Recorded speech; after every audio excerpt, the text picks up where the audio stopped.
Hi friends, इस video में मैं आपको इंग्लिश ग्रामर से रिलेटेड कंसेप्ट बताने जा रहा हूँ। तो चलिए देखते हैं। तो देखिए, फर्स्ट वाला क्या है? Cricket is being playing by us. तो जैसे देखिए, क्रिकेट इज बिंग।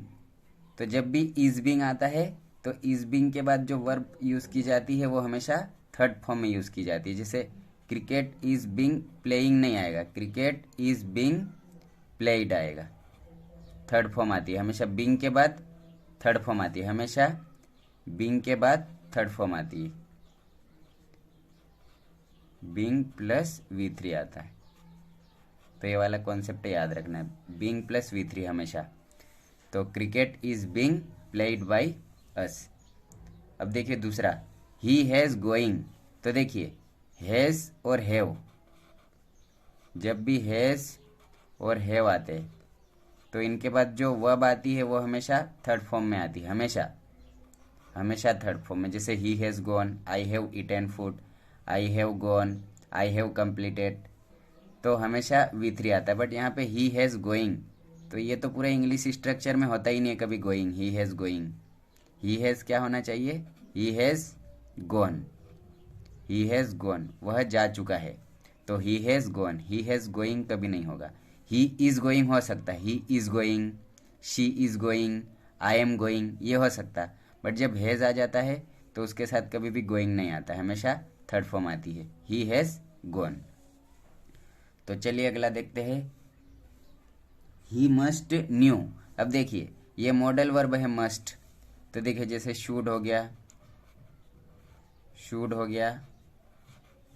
मस्ट हो गया, ought to हो गया, कैन कुड, ये जितने भी मॉडल वर्ब्स है इनके साथ में हमेशा V1 आता है। जस्ट बाद में क्या आता है? V1 आता है हमेशा। Should, he should go, I should come, I should play, I should run, he must run, I can run. तो हमेशा फर्स्ट फॉर्म में आना चाहिए। बट यहाँ पे ही मस्ट न्यू, ये सेकेंड फॉर्म में दिया हुआ है। नो, न्यू, नॉन, तो ये सेकेंड फॉर्म में दिया हुआ है। तो इसका क्या आ जाएगा? He must know, first form में आना चाहिए।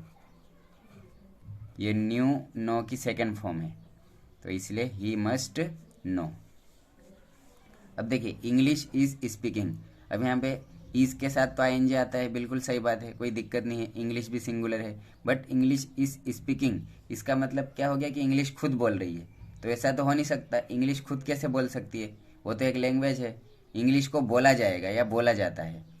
तो इंग्लिश इज स्पीकिंग नहीं आएगा, ये इसका स्ट्रक्चर पैसिव वॉइस में बनेगा। जैसे एक्टिव वॉइस में दिया हुआ है इंग्लिश इज स्पीकिंग, बट ये ग्रामेटिकली गलत है क्योंकि इंग्लिश इज स्पोकन आएगा, इंग्लिश को बोला जाता है। तो पैसिव वॉइस में बनेगा इंग्लिश इज स्पोकन। जैसे अगर मैं बोलूँगा आई एम स्पीकिंग इंग्लिश, तो ये वाली तो बात सही है बिल्कुल, आई एम स्पीकिंग इंग्लिश। तो यहाँ पे तो कोई मतलब इंसान काम कर रहा है, आई एम स्पीकिंग इंग्लिश, तो ये वाली बात बिल्कुल सही है, आई एम स्पीकिंग इंग्लिश, तो ये वाली बात सही है। पर यहाँ पे ये इसलिए गलत है क्योंकि इंग्लिश खुद नहीं बोलेगी, इंग्लिश को बोला जाएगा। इंग्लिश इज स्पोकन, तो स्पीकिंग की जगह पे स्पोकन आ जाएगा। तो आई होप ये वाला भी आपको समझ में आ गया होगा। अब देखिए, the crop is growing, same to same यही वाला कॉन्सेप्ट है। द क्रॉप इज ग्रोविंग मतलब फसल खुद नहीं उगेगी, मतलब एक बार उगा दिया जाएगा तब तो बाद में वो ग्रो हो जाएगी, बट उसको उगाया जाएगा, मतलब किसान के द्वारा उसको उगाया जाता है, खुद नहीं उगती है वो, उसको उगाना पड़ता है। द क्रॉप इज ग्रोविंग नहीं आएगा, द क्रॉप इज ग्रोविंग, तो क्या आ जाएगा? ग्रोवन, ग्रोन, थर्ड फॉर्म, मतलब फसल को उगाया जाता है। द क्रॉप इज, क्रॉप मतलब फसल, तो द क्रॉप इज ग्रोन मतलब फसल को उगाया जाता है। द क्रॉप इज ग्रोइंग का मतलब क्या हो गया कि फसल खुद उग रही है, ऐसा नहीं, उसको उगाया जाता है, खुद नहीं उगती है। अब जैसे मैंने लिया, the street is decorating, street मतलब क्या होता है? गली। द स्ट्रीट इज डेकोरेटिंग मतलब जो गली है वो सज रही है।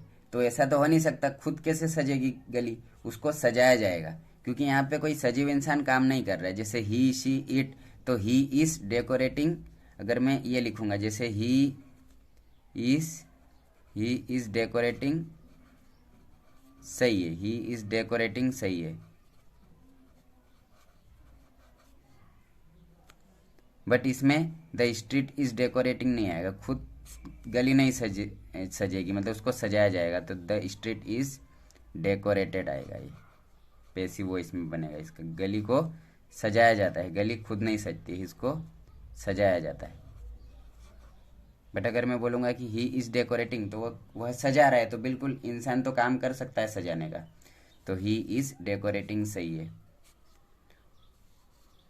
और ये द स्ट्रीट इज़ डेकोरेटेड, गली को सजाया जाता है।